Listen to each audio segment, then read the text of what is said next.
Why in the world do car manufacturers still include those cigarette outlets in their cars? You just have to plug an adapter into it. Most of them don't even include the little part that gets hot anymore that you would actually light a cigarette off of.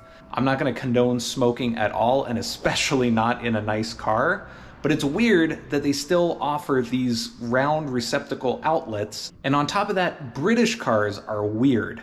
Let me show you why the cigarette lighter outlet in the Lotus is a piece of junk. All right, so you can see the cigarette lighter adapter in the Lotus is right here between the seats. And you can see the adapter in here that I have. It's kind of lighting up. Look how loose it is in there. It doesn't really fit properly. They use some weird size outlet here that's not standard, because I've tried a bunch of different adapters like this in there and none of them really fit great. And one of the problems with this is that if you're using this to power something like a Garmin Catalyst, during high G-forces on the track, this thing wiggles loose and then you lose power to it and then it stops recording. So today I'm going to give the Lotus a little upgrade to the modern era, and we're going to replace that archaic cigarette outlet with this, which is a direct replacement, and it has 2 USB ports, which you can see here. It also has a little on-off button and a voltmeter digital readout in here so that you can constantly monitor and check if your battery is low. It will always give you the battery reading on the car.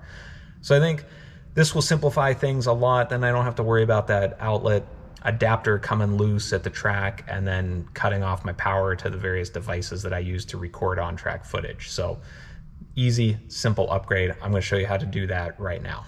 And this isn't something that I thought of myself. I saw it on Lotus Talk and I copied it off a thread there. So I'm going to actually put the link to the thread in the video description. If you would prefer a written version of this rather than video, you can click that and check it out. This is one of those times I would highly recommend disconnecting the battery for this project, since you're going to be working with electricity.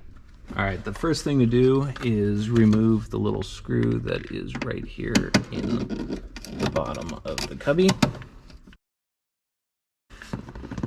And then you just lift the cubby out. And then you can see exactly how this is in there.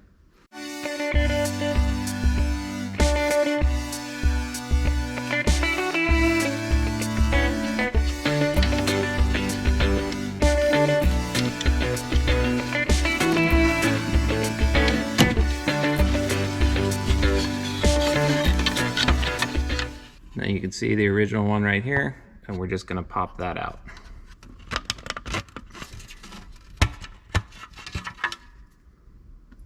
Easily removed. For the new one here, I'm just going to push this in here. Goes right in. All right, there we go. So that actually did require a tiny bit of filing. I just used a little file on the inside of this. It could be because mine is aftermarket and I've got the carbon fiber. It just needed a tiny bit of filing to make it fit. So then what you're gonna do is just take this little locking ring and thread it over the back, which will hold this in place. All right, it should look like that when it's done. A little bit, you know, it should be locked in there with the little locking ring. The other thing you're gonna need is a little jumper cable like this, actually 2 jumper cables with a spade connector on one end and a female spade connector on the other end. And this is going to plug into the existing connector on the Lotus and then the back of the new USB outlet. All right, so the next thing we're gonna do here is look at how this is configured, and you've got a black wire and it looks like you've got a purple wire. And we are gonna go black to black to keep it simple here. And then we'll go red to the other. And then on the back of this, it's actually labeled positive and negative. So make sure you go with the red, AKA the purple, to the positive and the black to the negative. All right, before I put everything back together, I want to make sure that it's working so that I don't have to go back and take everything apart again. So let's just check it out. There it is. It's got power. It's reading the battery voltage, 12.7 volts.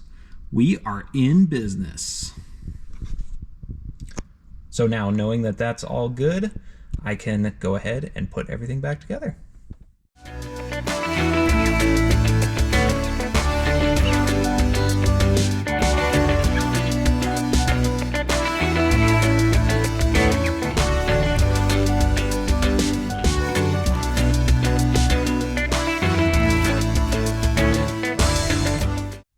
All right, well, there we go. A modern upgrade in a 16-year-old car.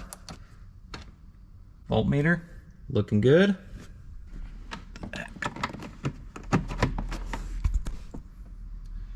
And there we go, USB connection, rock solid, not going anywhere.